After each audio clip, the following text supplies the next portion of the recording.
മാസപ്പടി ഇടപാടിൽ സിഎംആർഎല്ലിന് സേവനം നൽകിയിട്ടില്ല എന്ന് മുഖ്യമന്ത്രിയുടെ മകൾ ടി വീണ സമ്മതിച്ചതായി എസ്എഫ്ഐയു റിപ്പോർട്ട്. കുറ്റപത്രത്തിലെ വീണയുടെ മൊഴിയിലെ കൂടുതൽ വിവരങ്ങളാണ് പുറത്തുവന്നത്. ഇത്തരത്തിലൊരു മൊഴി താൻ നൽകിയിട്ടില്ല എന്ന് ടി വീണ പ്രതികരിച്ചു. പ്രചരിക്കുന്ന വാർത്തകൾ വസ്തുതാവിരുദ്ധമെന്നും പ്രസ്താവനയിലൂടെ വീണ പ്രതികരിച്ചു. അതേസമയം സിഎംആർഎൽ എക്സാലോജിക് മാസപ്പടി ഇടപാട് കേസ് കൂടുതൽ കേന്ദ്ര ഏജൻസികളിലേക്ക് എസ്എഫ്ഐയു കൈമാറി. കഴിഞ്ഞ വർഷം ഒക്ടോബർ 7-നാണ് ചെന്നൈയിലെ എസ്എഫ്ഐ ഓഫീസിലേക്ക് ടി വീണയെ വിളിച്ചു വരുത്തി ചോദ്യം ചെയ്തത്. ഈ സമയത്താണ് സിഎംആർഎല്ലിന് സേവനങ്ങളൊന്നും നൽകിയിട്ടില്ലെന്ന് വീണ മൊഴി നൽകിയതായി റിപ്പോർട്ടിലുള്ളത്. സിഎംആർഎല്ലിന്റെയും എക്സോലോജിക്കിന്റെയും ബുക്ക് ഓഫ് റെക്കോർഡ്സ് പ്രകാരമായിരുന്നു ചോദ്യം ചെയ്യൽ.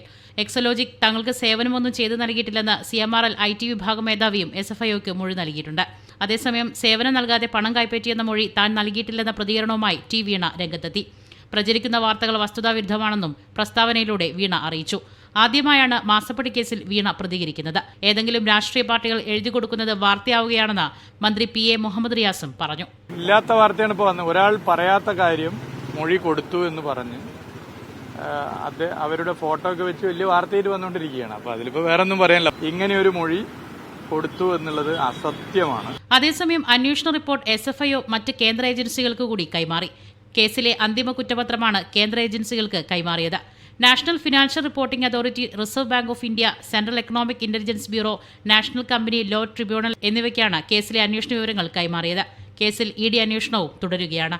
തിരുവനന്തപുരം ബ്യൂറോയ്ക്കൊപ്പം മീഡിയ 1 കൊച്ചി.